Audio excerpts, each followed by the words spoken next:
உங்க மனசுல நினைச்சுக்கிட்டு இருக்கக்கூடிய கேள்விக்கு இந்த யூனிவர்ஸ் சொல்லக்கூடிய பதில் என்ன? Yes or no tarot card reading மூலமா இப்ப நாம தெரிஞ்சுக்கலாம். இது ஒரு டைம்லெஸ் ரீடிங். அதனால எந்த நாள்ல இந்த வீடியோவை பார்த்தாலும் உங்க மனசுல இருக்கக்கூடிய கேள்விக்கான பதில் கரெக்டா உங்களுக்கு கிடைக்கும். இப்போ நான் ஸ்க்ரீனில் உங்களுக்கு 2 பட்டர்ஃப்ளை கொடுத்துருக்கேன். உங்கள் மனசுக்கு எந்த பட்டர்ஃப்ளை செலக்ட் பண்ணணும்னு தோணுதோ அந்த பட்டர்ஃப்ளையை செலக்ட் பண்ணிக்கோங்க. Set 1 blue colour butterfly, set 2 yellow colour butterfly. இந்த வீடியோவை பாஸ் பண்ணிட்டு நல்லா ப்ரீத் பண்ணுங்க. இதுக்கப்புறமா உங்கள் மனசில் உங்கள் கேள்வியை தெளிவாக நீங்கள் யோசிங்க. எப்பயுமே நம்ம இன்டென்ஷன் கிளியராக இருந்தால் தான் அதற்கான பதிலும் நமக்கு கிளியராக கிடைக்கும். அதனால் உங்களுடைய கேள்வியை தெளிவாக மனசில் நிலைநிறுத்திக்கோங்க. அடுத்ததா இந்த வீடியோவுக்கு லைக் பண்ணிட்டு இந்த யூனிவர்ஸ் உங்களுக்கு கொடுக்கக்கூடிய கைடன்ஸ் என்னன்னு தெரிஞ்சுக்கோங்க. நீங்க எந்த பட்டர்ஃப்ளையை செலக்ட் பண்ணீங்கன்னு எனக்கு கமெண்ட் பாக்ஸ்ல சொல்லுங்க.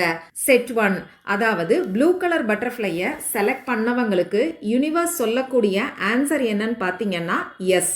நீங்க மனசுல நினைச்ச விஷயம் நடக்குங்கிற பதில யூனிவர்ஸ் இங்க உங்களுக்கு கொடுத்துருக்காங்க.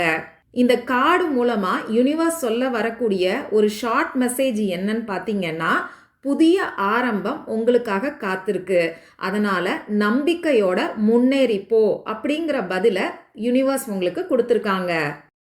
செட் 2 செலக்ட் பண்ணியிருக்கிறவங்களுக்கு, அதாவது எல்லோ கலர் பட்டர்ஃப்ளையை செலக்ட் பண்ணியிருக்கவங்களுக்கு யூனிவர்ஸ் சொல்லக்கூடிய கைடன்ஸ் என்னன்னு பார்த்தீங்கன்னா, இதுவுமே ஒரு எஸ் கார்டு தான். உங்கள் கேள்விக்கான பதிலும் எஸ்ன்னு தான் யூனிவர்ஸ் சொல்லியிருக்காங்க. ஆனால் எந்த ஒரு விஷயத்தையும் அவசரப்படாமல் நிதானமாக அதே சமயம் தெளிவாக முடிவெடுத்து செய்ய சொல்லி சொல்கிறாங்க. ஒரு சிலர் உணர்ச்சி வசப்பட்டு வேகமாக முடிவெடுக்கிற மாதிரி தெரியுது. அதனால் உங்கள் புத்தி என்ன சொல்லுதோ அதை தெளிவாக யோசித்து முடிவெடுக்க சொல்லி உங்களுக்கான கைடன்ஸை யூனிவர்ஸ் கொடுக்குறாங்க. இந்த மாதிரி யூனிவர்ஸோட கைடன்ஸ் உங்களுக்கு தினமும் வேணும்னா நம்ம சேனலை மறக்காமல் சப்ஸ்கிரைப் பண்ணிக்கோங்க.